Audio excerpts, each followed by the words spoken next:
गुरुवार की दोपहर को एबी रोड स्थित एक कोरियर कंपनी के कर्मचारी की आंखों में मिर्ची डालकर रुपयों के चक्कर में बदमाश उसका बैग लेकर फरार हो गए। 4 बदमाशों ने 2 नई बाइक से वारदात को अंजाम दिया। बैग में जरूरी कागजात और डाक थी। लसुड़िया थाने में पदस्थ एसआई भारती ने बताया कि कोरियर कंपनी के कर्मचारी राजेश चौहान निवासी तेजपुर गड़बड़ी ने शिकायत दर्ज करवाई है कि शालीमार टाउनशिप के सामने वह लघु शंका कर बाइक पर बैठा, तभी 4 बदमाश 2 बाइक से उतरे और आंखों में मिर्ची डालकर बैग ले गए। बैग में जरूरी कागजात, दवाइयां और डाक थी। पुलिस ने राजेश की शिकायत दर्ज कर जांच शुरू कर दी। अभी कंट्रोल रूम को सूचना मिली थी कि इन्होंने फरियादी राजेश चौहान ने कंट्रोल रूम को सूचना दी थी कि उसके साथ एक घटना हो गई है। 2 मोटरसाइकिल पे 4 लड़के आए और उसके साथ ही उन्होंने खड़े होके बाथरूम किया और बाद में जब एक आदमी ने उसके चेहरे पे मिर्ची डाल के उसे कंधे पे जो बैग टंगा था वो छीन के भागे। फरियादी कहना है बैग में केवल कुछ डाक थी, पार्सल था और पैसे ऐसे कुछ भी नहीं थे। फरियादी राजेश ने घटना की जानकारी देते हुए कहा कि बदमाशों ने बैग में रुपये होने के चक्कर में घटना को अंजाम दिया, लेकिन बैग में रुपये नहीं थे। लड़के थे ऑलरेडी, वो इधर से जा रहे थे उत्तर तरफ से, तो मैं लघु शंका के लिए रुक गया वहाँ पे 2 मिनट के लिए और रिटर्न हुआ तो उसमें से 2 लड़का लोग मेरे पास में आए कि बोलो भाई साहब रुको, तो मैं रुक गया वहाँ रोड के किनारे।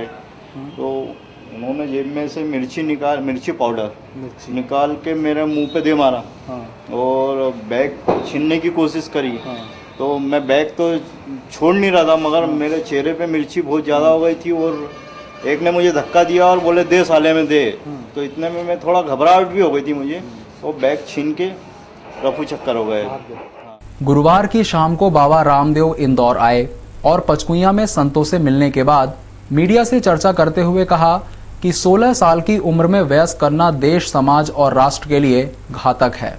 गुरुवार की शाम योग गुरु बाबा रामदेव संतों से मिलने इंदौर आए और पंचकुइया स्थित राम मंदिर में संतों से मिलने के बाद मीडिया से रूबरू हुए। उन्होंने 16 साल की उम्र में वयस्क होने की बात को शरीर और मानव विज्ञान का हवाला देते हुए गलत बताया। 16 की उम्र में लड़का लड़की शादी कर बच्चा पैदा करेंगे तो अच्छे भारत का निर्माण संभव नहीं है।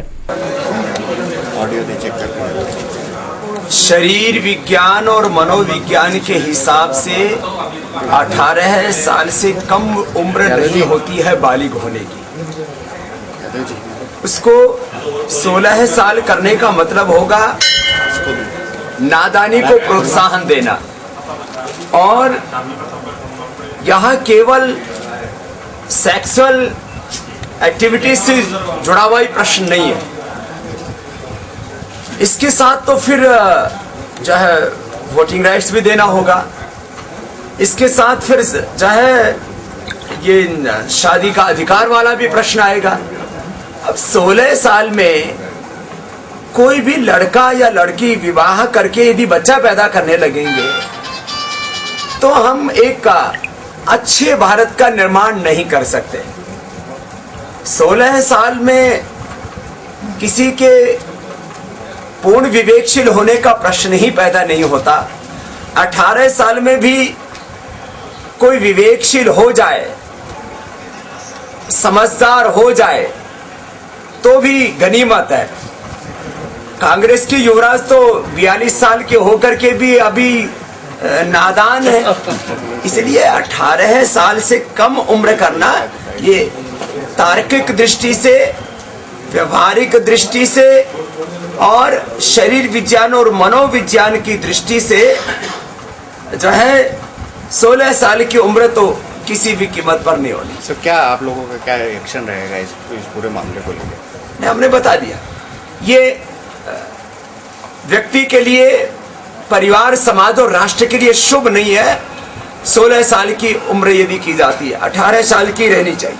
उनमें ये बलात्कार और बढ़ेगा और 16 साल की उम्र में फिर शादी होने से कच्ची उम्र में बच्चे पैदा होंगे, उसका परिवार, समाज के ऊपर गलत प्रभाव पड़ेगा। और इसको किसी भी कीमत पर हम जायज नहीं ठहरा सकते। इसलिए वयस्कता की जो उम्र रखी गई है वो रहनी चाहिए। स्वामी जी, आगे एक बहुत बड़ा इश्यू था, धार की भोजशाला में काफी विवाद की स्थिति हर बार बनती है। इस बार भी एक शंकराचार्य को रोकने से, प्रवेश करने से प्रतिबंधित कर दिया गया था। तो ऐसे मामलों में क्या कहते हैं प्रदेश सरकार और उनकी नीतियों को लेकर क्या कहना चाहेंगे? मुझे इस बारे में जानकारी, मैं दूसरे इश्यू पर बोल देता हूँ जो आज ब्लैक मनी वाला चल रहा है। कांग्रेस के युवराज को आड़े हाथों लेते हुए उन्होंने कहा कि 43 वर्ष के होने के बाद उन्होंने शादी नहीं की। 16 की उम्र होने से बलात्कार एवं अपराधों में और वृद्धि होगी। वयस्कता की उम्र 18 वर्ष ही होना चाहिए। काला धन और भ्रष्टाचार को राजनीति के शिखर पर बताया। काला धन और भ्रष्टाचार इस देश की राजनीति के शिखर मुद्दे हैं और काले धन के काले खजानों को प्रोटेक्ट करने में सबसे बड़ी भूमिका निभाते हैं बैंकर्स और उनको पीछे से संरक्षण होता है मेगा कैपिटलिस्ट और करप्ट कॉर्पोरेट्स का, करप्ट पॉलिटिशियंस का, करप्ट ब्यूरोक्रेट्स का। यही कारण है कि हिंदुस्तान से लेकर के पूरी दुनिया में ये करीब करीब पैरेलल इकोनॉमी चलती है ब्लैक मनी की।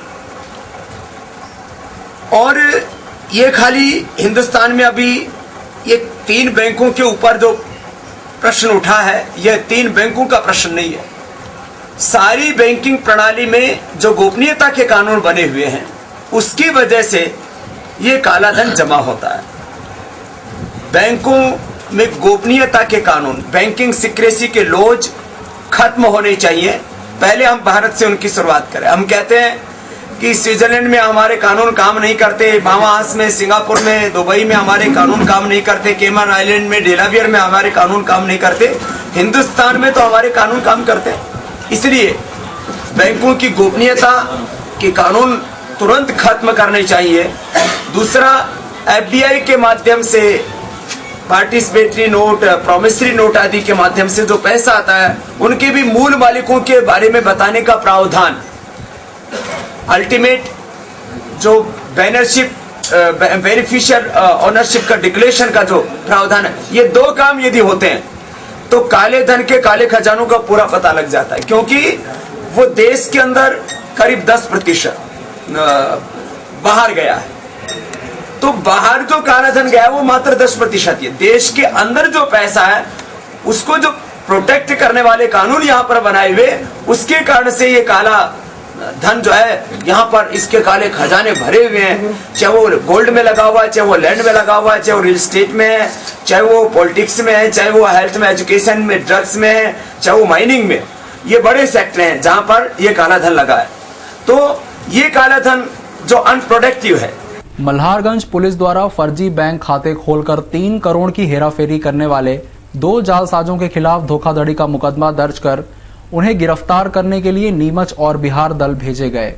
सीएसपी रुपेश द्विवेदी ने बताया कि इतवारिया स्थित एक्सिस बैंक शाखा में कार्यरत आबिश राठी निवासी नीमच और लोकेश यादव निवासी सुखलिया ने बैंक में नौकरी दिलवाने का झांसा देकर सचिन शर्मा, विशाल राठौर से फोटो लाइसेंस मांगे। इसके अलावा दिनेश मुकाती और प्रणय जोशी से भी इसी तरह के दस्तावेज लिए और चारों के नाम से बैंकों में खाते खोलकर उसमें 3 करोड़ 4 लाख 11 हजार की राशि का लेन देन किया। पुलिस ने दोनों आरोपियों के खिलाफ धोखाधड़ी का मुकदमा दर्ज कर उन्हें गिरफ्तार करने के लिए नीमच और बिहार पुलिस दल भेज दिए।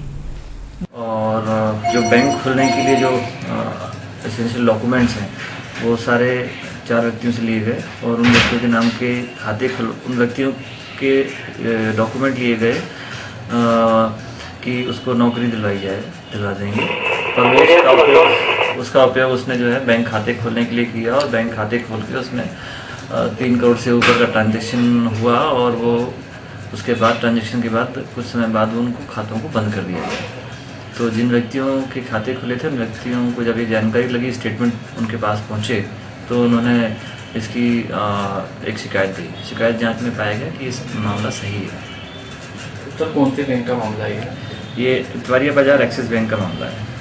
तो इसमें मोड़ों पे कौन किसको आरोपी बनाया गया? इसमें एक मुख्य आरोपी है अवीश राठी और लोकेश, और जांच में और जो पाए जाएंगे उनको फिर उस हिसाब से। तो उनके द्वारा पहले भी कोई ऐसे मामले सामने आए? नहीं, अभी तो कोई ऐसा मामला, उनका ये फर्स्ट मामला सामने आया है। इसके पूर्व में कोई ऐसी भी अभी तक की जानकारी में नहीं। वर्षों से बंद पड़ी हुकुमचंद मिल के कुएं में 4 दिन पुरानी सड़ी लाश मिली। पुलिस ने फायर ब्रिगेड की मदद से लाश को बाहर निकाला। मृतक 26-27 साल का युवक है, उसकी शिनाख्त नहीं हो पाई है। परदेशीपुरा थाने में पदस्थ एसआई एसडी शर्मा ने बताया कि सुबह थाने पर सूचना प्राप्त हुई थी कि हुकुमचंद मिल के कुएं में लाश पड़ी है। इस पर फायर ब्रिगेड को सूचित कर मौके पर पहुंचे दमकल कर्मियों की मदद से लाश को बाहर निकाला गया। मृतक 26-27 साल का युवक है, लेकिन उसकी शिनाख्त नहीं हो पाई। पुलिस ने लाश को पीएम के लिए एमवाई भेजकर मृतक की शिनाख्त में जुट गई है। क्या परिवार सांपों ने खाया उसके हाथ में? उसके लिए प्रयास किए जा रहे हैं पहचान के, और जो वैधानिक प्रक्रिया है वो की जा रही है। आसपास के लोगों को भी दिखाया तो उन्हें भी पहचाना? हाँ, आसपास वालों ने अभी कोई नहीं पहचाना है। और कितने दिन लग रहा है देखने पे, कितने दिन पुराना? उस 3 से 4 दिन के समथिंग की, 3 दिन से कम की नहीं होगी। पहले भी इस तरह के हादसे हो चुके, तो क्या कभी आपने मिल वालों नहीं, इस संबंध में अपने को नहीं जानकारी। नगर निगम के राजस्व विभाग ने गुरुवार को संपत्ति कर नहीं चुकाने पर क्रिश्चियन कॉलेज सहित 2 दुकानों को सील कर दिया। कॉलेज में आज परीक्षा होने वाली थी, उसे कॉलेज प्रशासन ने निरस्त कर दी। इंदौर नगर निगम का राजस्व विभाग का अमला अब सख्ती के साथ वसूली में लग गया है। गुरुवार की सुबह इस अमले ने नसिया रोड स्थित क्रिश्चियन कॉलेज पर बकाया संपत्ति कर 13 लाख से अधिक राशि का भुगतान नहीं करने पर प्राचार्य के कमरे को सील कर दिया। गौरतलब है कि आज से कॉलेज में LLB और BA की परीक्षा शुरू हो रही है। अचानक आए, मुझे कहा गया कि अभी के अभी आप 15 लाख रुपए भरें, क्योंकि प्रॉपर्टी टैक्स के नाम पर आपको इतना बकाया है। मतलब कॉलेज में अकेला नहीं चलाता हूँ, मैनेजमेंट होता है, ट्रस्ट है। मतलब कुछ समय दीजिए, हम आपको जो भी हो सकता है वो बताएंगे। इससे पहले आपको कोई नोटिस वगैरह दिया गया था? जी नहीं, कोई नोटिस नहीं दिया गया था। एक नोटिस मुझे अभी प्राप्त हुआ, उसमें 10 लाख रुपए और कुछ अमाउंट बताया गया कि जो हम पे ड्यू है। इसके बाद यह अमला जवाहर मार्ग स्थित प्रेम ट्रेड सेंटर की 2 दुकानें और IDA द्वारा अंजुमन इस्लामिया संस्था को नोटिस देकर ऑफिस सील कर दिया। दोनों पर संपत्ति कर के 17 लाख रुपए से अधिक राशि बकाया है। इस बारे में हरसिद्धि जोन के RI धर्मेंद्र जारवाल का कहना था, नाले में तब्दील हो चुकी इंदौर की खान नदी में एक बार फिर से साफ पानी बहने की उम्मीद लेकर सैकड़ों छात्र छात्राओं ने एकजुट होकर प्रयास शुरू किया, जिसके तहत उन्होंने खान नदी में उतरकर उसकी सफाई की। उनके इस प्रयास का साथ इंदौर नगर निगम और DAVB ने दिया। खान नदी किसी समय इंदौर की शान हुआ करती थी। इस पर जगह जगह घाट बनाए गए हैं, जहां किसी जमाने में राजा रजवाड़ों के साथ ही शहर के लोग भी नहाया धोया करते थे। यह नदी उज्जैन की पवित्र शिप्रा नदी में मिलती है, लेकिन पिछले कुछ समय से खान नदी अपने वास्तविक रूप से भटककर नाले में परिवर्तित हो चुकी है, जिसका मुख्य कारण शहर की सभी सीवरेज लाइन इसमें मिलने और कारखानों का अपशिष्ट इसमें डालना है। लेकिन अब NSS के छात्रों ने इसकी सफाई के लिए शहर की जनता को जागरूक करने के लिए खुद इसकी सफाई करने की कमर कस ली है। साथ ही इंदौर नगर निगम भी इसकी सफाई करने की योजना बनाकर उस पर काम शुरू कर चुका है। इस प्रयास की शुरुआत करने महापौर पहुंचे। उन्होंने और DAVB के कुलपति ने सफाई की शुरुआत की। लगभग 42 नाले हैं और ये 2 नदियां। ये 42 नाले भी आगे पीछे जाके इस नदी के अंदर ही मिलते हैं, और सरस्वती और खान ये दोनों मिलके एक ही नदी आगे हो जाती है। और इसलिए 3 वर्षों से हमने इस क्रम को प्रारंभ रखा कि बरसात के पहले हर नाले की। सिर पर टोपी लगाए और मुंह पर मास्क पहने ये युवा राष्ट्रीय सेवा योजना के सदस्य छात्र हैं। शहर की शान रही खान नदी की सफाई का बीड़ा अब इन्होंने उठाया है। इसकी शुरुआत चिड़ियाघर के पुल स्थित हनुमान मंदिर घाट से शुरू किया गया, जिसमें 400 से अधिक छात्र छात्राओं ने हिस्सा लिया। छात्रों के प्रयास में देवी अहिल्या विश्वविद्यालय ने भी साथ दिया। कुलपति DP सिंह के मुताबिक विश्वविद्यालय के छात्रों ने यह जिम्मेदारी उठाई है। यह एक प्रयास है जिसमें शहर के नागरिकों को भी साथ देना चाहिए। एनएसएस के कैंप में आए छात्रों ने शहर की सफाई को लेकर एक प्रोजेक्ट बनाया है, जिसके तहत पहले दिन खान नदी की सफाई, दूसरे दिन विश्वविद्यालय कैंपस की सफाई रखी गई है। इस तरह से शहर के अन्य क्षेत्रों की सफाई की जाएगी और जनता को जागरूक बनाया जाएगा। छात्रों और नगर निगम के इस प्रयास को वहां रहने वाली एक महिला ने खारिज कर दिया। उसके मुताबिक इस नदी में पहले खूब पानी बहा करता था, लेकिन बिलावली तालाब पर पानी रोकने के कारण और आजाद नगर में नदी पर कब्जा कर घर बनाने के कारण ही खान नदी के पानी का प्रवाह रुक गया। साथ ही सीवरेज लाइन इससे जोड़ने के कारण यह गंदी हो गई है। इसकी इस तरह से सफाई करने से कुछ नहीं होगा। निगम को पहले बिलावली से इसमें कुछ पानी छोड़ना होगा और दूसरा आजाद नगर से भी नदी की जगह खाली करवाना होगा, तब जाकर खान नदी अपने मूर्त रूप में लौटेगी। नदी को साफ सभी देखना चाहते हैं, प्रयास भी सभी कर रहे हैं, लेकिन जब तक सही रास्ते ढूंढकर उनके हिसाब से काम नहीं किया जाएगा, तब तक इस तरह के प्रयास बेमानी ही हैं। जमीन विवाद को लेकर बीती रात खजराना में हुए संघर्ष में 4 लोग घायल हो गए। घायलों ने आरोप लगाया कि पूर्व पार्षद अयाज गुड्डू के भाई ने साथियों के साथ मिलकर उन पर हमला किया। हालांकि पुलिस इसे छेड़छाड़ का मामला बता रही है। खजराना में बुधवार रात करीब 8 बजे उस समय सनसनी फैल गई जब एक ही संप्रदाय के 2 पक्षों के बीच पहले बातचीत हुई, लेकिन बाद में एक पक्ष के लोगों ने दूसरे पक्ष पर हमला कर दिया। बेसबॉल के बैट और चाकुओं के किए वार से 2 लोग घायल हो गए। घायल मकसूद खान और अरबाज ने बताया कि बुधवार रात करीब 8 बजे पूर्व पार्षद अयाज गुड्डू के भाई फयाज अहमद और शानू ने फोन कर दरगाह मैदान पर मिलने के लिए बुलाया था। जब वे वहां पहुंचे तो उन्हें जबरदस्ती कर गुड्डू के कार्यालय में ले जाया गया। इस दौरान फयाज और उनके साथियों ने बेसबॉल के बैट और चाकुओं से हमला कर दिया। इन लोगों ने उन पर गोली चलाने की बात भी कही। हालांकि पुलिस इस बारे में विवाद को युवती से छेड़छाड़ का मामला बता रही है। थाना प्रभारी सीबी सिंह ने बताया कि विवाद युवती से छेड़छाड़ को लेकर हुआ था। विवाद में दोनों पक्षों के 4 लोग घायल हुए हैं, जिन्हें निजी अस्पताल में दाखिल करवाया गया है। हालांकि पुलिस ने विवाद के दौरान गोली चलने की बात से इनकार किया है। बीआरटीएस को लेकर जिला प्रशासन को विरोध का सामना करना पड़ रहा है।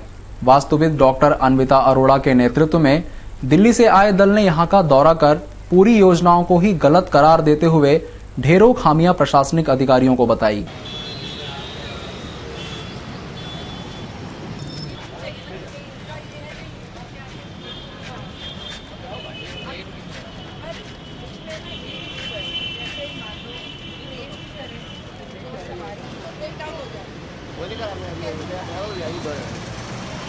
और फिर इस कॉरिडोर से निकल जाए फिर नॉर्मली तो जितनी देर वो बीआरटी कॉरिडोर को जो भी बसें यूटिलाइज करें उनको फायदा। तो बीआरटी का जो कॉन्सेप्ट है उसमें एक तो ये है कि सिर्फ बसों की बात नहीं होती, फुटपाथ भी अच्छे होने चाहिए, साइकिल ट्रैक भी अच्छे होने चाहिए और बस इन 3 वर्ग के लोगों को प्राथमिकता मिलनी चाहिए। और कार यूजर्स, मोटरसाइकिल यूजर्स, जो लोग अपना पर्सनल वाहन करते हैं उनको सेकेंडरी प्रायोरिटी मिलनी चाहिए।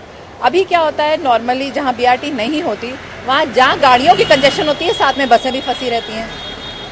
तो मेनली आइडिया ये है कि बसों को उस कंजेशन से निकाला जाए। अगर आप अपने दफ्तर बस से जल्दी पहुँच जाए और कार से लेट पहुँचें तो आप सोचेंगे बस यूज़ करें तो ज़्यादा अच्छा है। तो बीआरटी का मेनली यही आइडिया है। तो वो आइडिया बहुत इंपॉर्टेंट है और हमारे देश के लिए अब बहुत शहरों में बीआरटी इम्प्लीमेंट हो रहा है। इसको आगे बढ़ाना बहुत ज़रूरत है। एक युवक से प्रेम करने वाली प्रेमिका ने जब अन्य युवक से मेलजोल बढ़ाया तो उसके प्रेमी को नागवार गुजरा। प्रेमी ने बीती रात प्रेमिका को ब्लेड मारकर घायल कर दिया। प्रेमी को प्रेमिका का किसी और के साथ रहना नागवार गुजरा। बीती रात जब प्रेमिका अपने पुराने प्रेमी से मिलने रेलवे स्टेशन पहुंची तो गुस्साए प्रेमी ने उसे ब्लेड मारकर घायल कर दिया। घटना बुधवार रात को रेलवे स्टेशन की है। भोपाल निवासी पूजा पिता रतिराम सोनू सोनकर की प्रेमिका थी। कुछ समय पहले दोनों साथ रहते थे। पूजा किसी अन्य युवक से प्रेम कर उसके साथ रहने लगी। जब मामले की जानकारी सोनू को लगी तो उसने पूजा को मिलने के लिए रेलवे स्टेशन पर बुलाया। बातचीत के दौरान सोनू ने अन्य युवक के साथ रहने पर आपत्ति ली। इसी दौरान गुस्साए सोनू ने पूजा को ब्लेड मार दी। घटना की जानकारी लगते ही पुलिस मौके पर पहुंची और घायल पूजा को अस्पताल भिजवाया। पुलिस ने सोनू के खिलाफ मामला दर्ज कर लिया है। वहाँ रहता है, एक लड़का रहता है जबरन कॉलोनी। हाथ तो ही मारा? नहीं, ये तो पुराना गाँव है। किस बात को लेके मारा?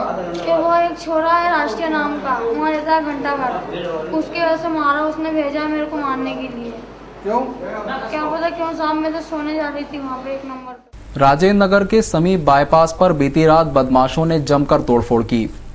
पंजाबी ढाबे पर बदमाशों ने शराब मांगी, लेकिन शराब नहीं देने पर उन्होंने ढाबा संचालक और कर्मचारियों को चाकू मार दिया। घायलों को अस्पताल भेजा गया। इस दौरान ढाबा संचालक ने 40,000 रुपए और सोने की चैन लूटने का आरोप लगाया। बीती रात राऊ बाईपास स्थित पंजाबी ढाबे पर बदमाशों ने जमकर कहर बरपाया। ढाबे में भोजन के दौरान बदमाशों ने शराब मांगी। जब कर्मचारियों ने शराब नहीं दी तो बदमाशों ने पहले कर्मचारी को चाकू मारा। ढाबा संचालक बंडी राय ने उन्हें समझाने का प्रयास किया तो उसके साथ भी जमकर मारपीट की। विवाद पड़ने पर उन्होंने बंटी को भी चाकू मारकर घायल कर दिया। इस दौरान उन्होंने अपने साथियों को भी फोन कर बुलवा लिया। बस फिर क्या था, सभी ने ढाबे में जमकर तोड़ फोड़ कर आतंक मचाया। बंटी ने बताया कि विवाद के बाद बदमाशों ने गले में रखे 40,000 रुपए और उनके गले से सोने की चेन लूटकर ले गए और फोन लगा के लोगों को बुला लिया। तो 20-25 लड़के आए छुरे वगैरह लेके और बेसबॉल के डंडे और वो बैट बॉल खेलने वाले वो डंडे लेके आए। तो उन्होंने मारना शुरू कर दिया। और गले मल्ले में मैं गले पर बैठा था, उसने मुझे मारा तो उन लोगों लड़कों में से कुछ ने चेन में भी ले ली मेरी और गला मल्ला फोड़ फाड़ डाला। कितने लोग थे वो लोग? 25 लोग थे। 25-30 है। भीड़ का कोई सवाल ही पैदा नहीं होता कि कितने लोग थे, पता ही नहीं चला भीड़ में। उन्होंने बताया कि हमारे ढाबे पे शराब मिलती नहीं है। तो उन्होंने कहा कहीं से भी लेके आओ और हमें पिलाओ। तो उन्होंने मना किया। इस पे से इन लोगों का विवाद हुआ, जिसपे से ईश्वर ने बंटी राय के सिर पर बैट मार दिया, जिसको लेफ्ट हैंड साइड में कटकर चोट आई है और रक्त रंजित हो गया उसका पूरा शरीर। और पवन राय को चाकू मारा है लेफ्ट हैंड की कलाई पर और जिससे कटकर उसको काफ़ी गहरा घाव आया है। और उन्हीं का जो खाना बनाने वाला उस्ताद है उसको भी सिर में मारा है और गुरु राय के दाहिने हाथ में। बुधवार की आधी रात को रिंग रोड के पिपलियाना चौराहे पर एक ट्रक और कार के बीच में भिड़ंत हो गई, जिसमें इंजीनियरिंग का छात्र मौत के मुंह में समा गया, जबकि उसका साथी बुरी तरह घायल हो गया। पुलिस ने ट्रक जब्त कर चालक और क्लीनर को गिरफ्तार कर लिया। बुधवार और गुरुवार की रात 3:30 बजे के आसपास पिपलियाना चौराहे से बंगाली चौराहे आ रहे एक ट्रक और शिवाजी वाटिका से रिंग रोड की तरफ जा रही एक सेंट्रो कार के बीच भिड़ंत हो गई। इस भिड़ंत में कार पूरी तरह क्षतिग्रस्त हो गई और उसमें बैठे 2 युवक बुरी तरह घायल हो गए, जिन्हें इलाज के लिए एमबा अस्पताल लाया गया। लेकिन वहां संचार नगर के रहने वाले शुभम पारेख की मौत हो गई और उसका साथी यशवंत राणा घायल हो गया। शुभम इंजीनियरिंग का छात्र था। पुलिस ने ट्रक को जब्त कर चालक और क्लीनर को हिरासत में ले लिया। क्लीनर का कहना था, ये निकल रही थी इधर से, एकदम अचानक गाड़ी का गए थे, गाड़ी अपनी लेन में, फर्स्ट लेन में एकदम अचानक। अब गाड़ी एकदम अचानक थोड़ी समझती है सर, ऐसा हुआ। आप कहाँ जा रहे थे? हम तो हैदराबाद जा रहे हैं।